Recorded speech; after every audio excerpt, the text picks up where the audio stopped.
পরিবর্তন news channel, আপনার কণ্ঠ, আপনার পছন্দ। স্বাগতম সাহিত্য প্রেমীদের। 7 জুলাই 2025 বিশেষ অনুষ্ঠান আর্যতীর্থ সম্মান, সমাজ রত্ন সম্মান এবং কবির রত্ন সম্মান 2025 এর আয়োজন আনন্দমুখর সাহিত্য পত্রিকা ও পরিষদের পক্ষ থেকে। এটি একটি ঐতিহ্যবাহী প্রোগ্রাম যেখানে সাহিত্য, সংস্কৃতি এবং সমাজসেবায় অসামান্য অবদানের জন্য সম্মানিত করা হয়।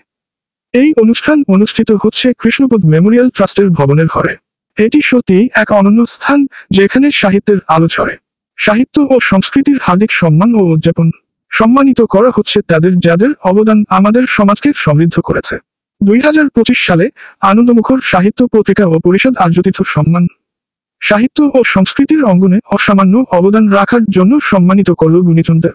এটি শুধুমাত্র একটি পুরস্কার নয়, বরং একটি মহাত্মার স্বীকৃতি যারা আমাদের সংস্কৃতির আলোকে আলোকিত করেছেন। এছাড়াও কবি রত্ন সম্মান, এই পুরস্কারটি তাদের জন্য যারা লিখেছেন হৃদয়ের কথা, যারা আমাদের অনুপ্রাণিত করেছেন রোমাঞ্চকর কবিতার মাধ্যমে। সম্মানিত করা হয় সমাজ রত্নদের, তারা যারা আমাদের সমাজের উন্নয়নে করেছেন অসামান্য অবদান। এই সম্মানের মাধ্যমে সাহিত্য সংগঠন আনন্দমুখর সাহিত্য পত্রিকা ও পরিষদ প্রমাণ করল যে সমাজের উন্নয়ন সম্ভব যখন আমাদের প্রত্যেকটা উদ্যোগে আছে সাহিত্যের সূচনা।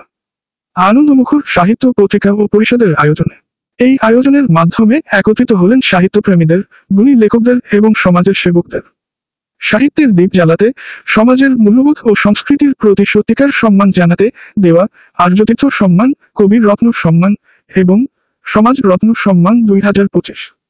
এই বিশেষ আয়োজনের পেছনে রয়েছে আনন্দমুখর সাহিত্য পত্রিকা ও পরিষদ, যারা সাহিত্যকে প্রেরণা হিসাবে গ্রহণ করে সমাজের উন্নয়নে এক নয়া দিগন্তের উন্মোচন করছে।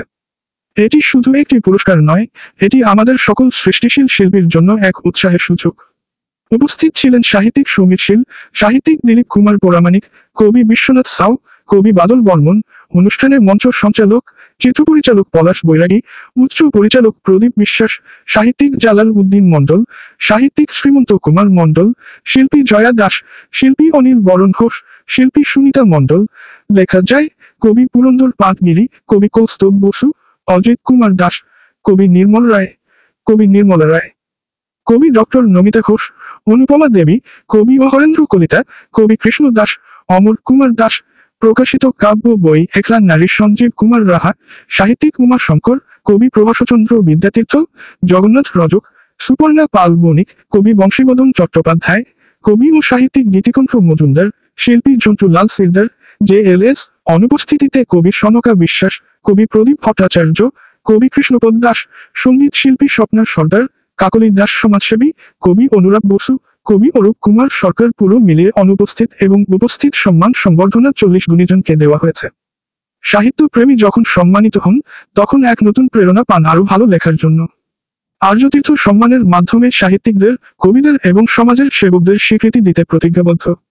এই মর্যাদা শুধু তাদের স্বীকৃতিই দেয় না, বরং নতুন প্রজন্মের জন্য উদাহরণ স্থাপন করে।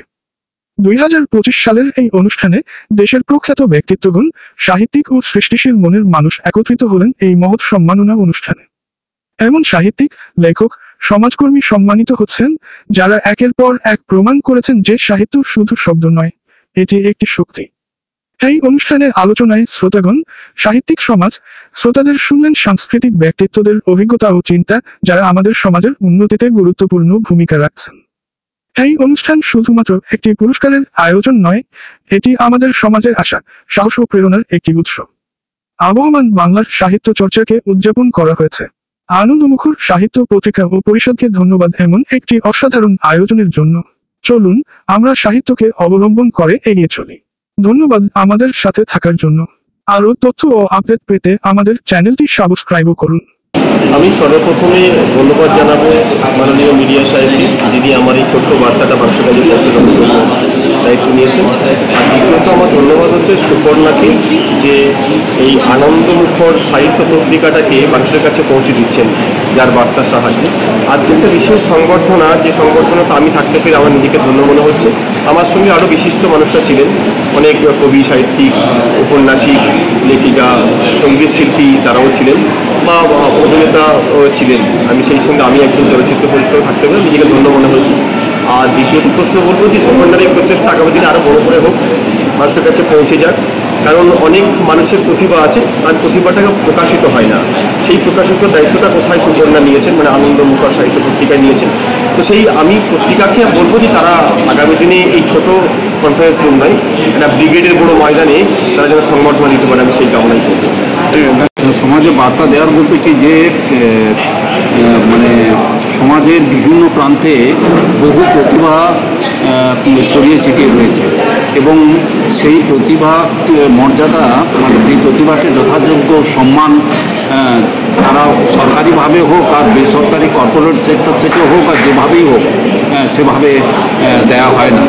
আমাদের আনন্দমুখর পত্রিকা চেষ্টা করা হচ্ছে যে দূর প্রান্ত যারা যে সমস্ত প্রতিভাগুলো যারা সারা জীবন লড়াই করে যাচ্ছে, সেই শিল্পী থেকে আরম্ভ করে কবি সাহিত্যিক থেকে আরম্ভ করে সাংস্কৃতিক জগতের কোনো শিল্পী আরম্ভ করে সমাজবন্ধু থেকে আরম্ভ করে এবং হচ্ছে যারা বিভিন্ন সেক্টরে কাজ করছে এবং সেটা মানুষের ডেভেলপমেন্টের জন্য, সমাজের ডেভেলপমেন্টের জন্য এবং সমাজের ডেভেলপমেন্ট হওয়ার সাথে সাথে রাজ্য তথা দেশের উন্নয়ন করছে, কিন্তু তাদেরকে মর্যাদা দেওয়ার জন্য, তাদেরকে যথাযোগ্য মর্যাদা এবং সেটাকে আনন্দমুখর সাহিত্য পত্রিকার যেটা পাক্ষিক সেটাকে তুলে ধরার জন্য যে উদ্যোগ নেওয়া হয়েছে, এটা এই বার্তাটা দিতে যাওয়া হচ্ছে যে আমরা তাদেরকে সম্মানিত করছি, যারা কাজ করছে তাদেরকে মর্যাদা দিচ্ছি। পত্রিকার কর্ণধার সুপর্ণা ম্যাডাম, সুপর্ণা রায়, তারও উদ্দেশ্য একই যে আমরা একেবারে প্রান্তিক মানুষ যারা রয়েছে ছড়িয়ে ছিটিয়ে, সে সাগরে মানে কাজ করতে পারে বা পাহাড়ে কাজ করতে পারে বা সমতলে কাজ করতে পারে বা শহরে একেবারে প্রান্তে যারা নীরবে কাজ করে যাচ্ছে তাদেরকে আমরা সম্মানিত করছি। এবং এই বার্তাটা দেওয়ার সাথে সাথে, এই সম্মান দেওয়ার সাথে সাথে সরকার এবং দেশের রাজ্য সরকার তথা দেশের সরকারের টনক নড়তে পারে, বড় জায়গায় তাদেরকে পৌঁছে দেওয়ার একটা উদ্যোগ এইটা। আমি আমার দীর্ঘ মানে 47 বছরের অভিজ্ঞতা সম্পাদনা, কাগজ সম্পাদনা, যে 18টা 19টা কাগজ সম্পাদনা, সেই অভিজ্ঞতাকে কাজে লাগিয়ে পুঁজি করে আমি ধীর গতিতে এগিয়ে নিয়ে যেতে চাইছি পত্রিকাটাকে। এবার আমার পাশে যদি আমাকে একটু সাপোর্ট করে তাহলে কিন্তু আমি সমস্ত মানে যে প্রান্তে আছে, সারা পৃথিবীর যে প্রান্তে যে 33 কোটি মানুষ, মানে 34 কোটি মানুষ সারা পৃথিবীর বাংলা ভাষাভাষী মানুষ ছড়িয়ে রয়েছে, তার মধ্যে অন্তত 12 লক্ষ 14 লক্ষ মানুষ মানে কবিতার মধ্যে রয়েছে, গল্পের মধ্যে রয়েছে, সংস্কৃতি জগতে আরও 10-12 লক্ষ মানুষ রয়েছে, সাহিত্য সংস্কৃতি জগৎ মিলে দেখা যাচ্ছে যে 3-4 কোটি মানুষ কাজ করছে। তাদেরকে টেনে নিয়ে আসা, তাদেরকে সকলের সামনে উপস্থাপিত করা, কারণ যারা সাহিত্য সংস্কৃতি চর্চা করে, যারা চিত্রকর, চিত্র পরিচালক বা শিল্পী, তারা কোনোদিন সমাজে ক্ষতি করে না, তারা সমাজকে গঠনে সাহায্য করে। এই বার্তাটা পৌঁছে দেওয়ার, এই বার্তাটাকে তুলে ধরার এই আনন্দমুখর সাহিত্য পত্রিকার একটা দৃষ্টিভঙ্গি রয়েছে এবং সেই অনুযায়ী কাজ করে যাচ্ছে। ওনাদের যারা এসেছেন, এই যে আজকের একটা দুর্যোগের বাতাবরণ তৈরি হয়েছে, মানে মহরমের হোক আর বা যে কোনো প্রাকৃতিক ইয়েতে হোক, এসেছেন আমরা আমাদের তরফ থেকে, আনন্দমুখর সাহিত্য পত্রিকার তরফ থেকে, পরিবারের তরফ থেকে অসংখ্য ধন্যবাদ জানাই। আর যে যারা অনুপস্থিত ছিলেন তারা আগামী দিনে হয়তো আসবেন, হয়তো রাস্তায় থেকে গিয়েছেন, তারা প্রত্যেকেই চেষ্টা করেছেন যে আনন্দমুখরের সাহিত্য সভায় আসার চেষ্টাও করেছেন, হয়তো এখানে এসে পৌঁছতে পারেনি, তাদেরকেও আমরা মানে ধন্যবাদ জানাচ্ছি, আন্তরিক শুভেচ্ছা জানাচ্ছি যে আগামী দিনে আরও আমাদের কাছে পৌঁছে দেওয়া। ঠিক, আমার নাম বাদল মনি, জাতীয় কবি, সাহিত্যিক এবং জাতীয় খেলোয়াড়। মোট কত? 40 জন। আমি আজকে বেশ ভালো লাগলো, আনন্দমুখর পত্রিকার পক্ষ থেকে আমাকে সঞ্চালন দায়িত্ব দিয়েছিল, অত্যন্ত সুন্দরভাবে আমি পরিচালনা করার চেষ্টা করেছি। এদের বিভিন্ন সম্মান, যেমন কবিরত্ন, আর্যচিত্র সম্মান, সমাজরত্ন, তিনটি রত্ন সম্মান প্রদান করা হয়েছে। বহু কবি সাহিত্যিক এসছে, আরও কবি সাহিত্যে আসার কথা ছিল, যেমন পাখির দুর্যোগ এবং আজকে মহরমের জন্য অনেকে আসতে পারেনি। তা আমার এইটা বক্তব্য, আগামী দিনে তারা হয়তো অ্যাটেন্ড করবে, আশা রাখছি। যেভাবে বাংলা ভাষার বিভিন্ন জেলাতে কবি সাহিত্যিকদের একটা ভালো একটা বাতাবরণ, তারা নিজস্ব কাজ করার মাধ্যমে তারা যে নিজের সৃষ্টিকে আরও আগ্রহী হয়ে হচ্ছে, এটা খুব ভালো। তো আমরা আনন্দমূলক পত্রিকা থেকে চাইব যে আগামী দিনে আরও এরকম অনুষ্ঠানগুলো হয়, গ্রাম বাংলা আর ছড়িয়ে পড়ে, বিশেষ করে মহিলারাও আজকে অনেক উপস্থিত জায়গায় গিয়েছে। এটা একটা সুন্দর দিক। ওনাদের এটাই বার্তা যে আপনারা আরও এগিয়ে যান, আপনারা আমাদের সঙ্গে থাকুন এবং আপনাদের পথেই আগামী প্রজন্ম এগোবে। যেভাবে বাংলা ভাষাটাকে অত্যাচার করা হয়েছে, যেভাবে বাংলা ভাষাটা দিনের পর দিন পিছিয়ে যাচ্ছে, তা আমরা চাইবো বাংলা ভাষাটাকে আরও ত্বরান্বিত, বাংলা ভাষা যাতে আরও মানুষের ঘরে ঘরে পৌঁছায় এবং যারা কবি সাহিত্য তারাই সমাজের সংস্কারক, তারাই আগামী দিনের পথ দেখাবে। তা আমরা সেটাই চাইবো যে সমস্ত কবি সাহিত্যিকরা নতুন হয়েছে তারা যাতে আগামী দিনে আরও আমাদের সঙ্গে থাকবেন এবং এই সাহিত্যকে আরও এগিয়ে নিয়ে যাওয়ার যে বাসনা সেটা আমাদের সঙ্গে যুক্ত হবে। 16টা শব্দের ভিতরে একটা কবিতা ছন্দের হতে পারে, গদ্যের হতে পারে।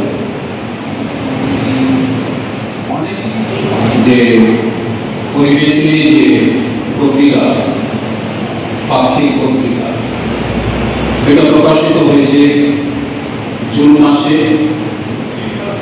আপনার পত্রিকা বইপত্র নিয়ে মোটামুটি নাড়াচাড়া করে পরিস্থিতির ভিত্তিতে কিন্তু আমরা অন্যান্য অবস্থার সহযোগিতা দেখতে হবে, কারণ আমাদের পত্রিকাটা সব জায়গাতেই যায়, আমরা রেসপন্সিবল করে কথা বলছি।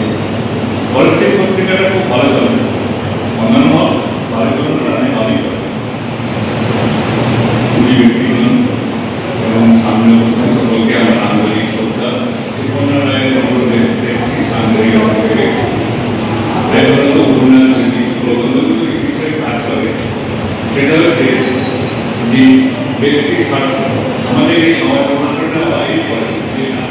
আমরা যারা সাহিত্য করি, আমরাও আমাদের নিজের স্বার্থ কথা অনেক সময় চিন্তা করি, কিন্তু আমাদের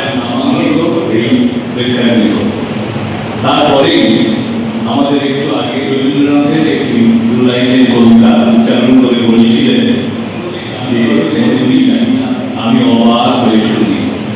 আমি এখানে দর্শকের আসনে বসবার জন্য এসেছিলাম। আমাদের বিশিষ্ট কবি আমাদের মঞ্চে রয়েছেন, কিন্তু গীতিকণ্ঠরা একেবারে কি বলবো, তার একবার স্কুল জীবন থেকেই আজও বারে বারে মনে পড়ে কাজী নজরুলের সেই বাণী, সেই কবি কণ্ঠে এর পরবর্তী বক্তব্য রাখবেন আমাদের অন্যতম সাহিত্যিক শ্রী প্রদীপ কুমার ভট্টাচার্য মহাশয়।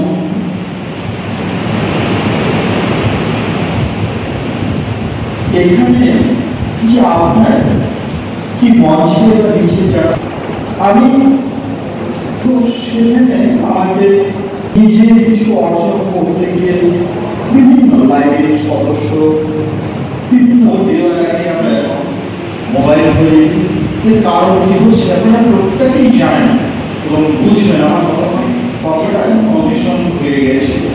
আমরা যতই বলি বিভিন্ন জায়গায় যাই, লাইব্রেরিগুলো একদম ফাঁকা, কোনো পাঠক নেই।